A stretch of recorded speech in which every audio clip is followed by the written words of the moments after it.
এখনো সময় আছে, পাগলামি বাদ দে। মামুনি, আমি আগেই বলেছিলাম এভাবে কাজ হবে না। এমন ওপেন অ্যানাউন্সমেন্টে বাজে প্রার্থী আসবে, তার চেয়ে ভালো আমরা ম্যারেজ মিডিয়ার হেড নিতে পারতাম।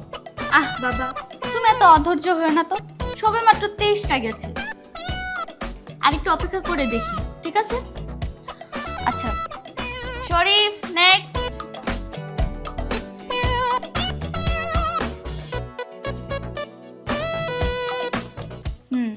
নাম সাদমান নায়মান বাবু, বয়স 28, পেশা বেকার, তাই তো? জি আপনাকে তো বাবু বলেই ডাকা যায়, তাই না? জি, ধন্যবাদ বিয়ের আগেই বাবু বলে ডাকার জন্য। সরি সরি সরি, আপনাকে সেই হিসেবে আমি বাবু ডাকিনি। আপনার ডাকনাম বাবু, তাই তো? হ্যাঁ, ওর ডাকনাম বাবু। আমার খুব আদরের ছেলে, তাই ওকে আদর করে বাবু ডাকি। আমি বুঝি না, যেখানে বাবা মা তার সন্তানকে আদর করে বাবু বলে ডাকে,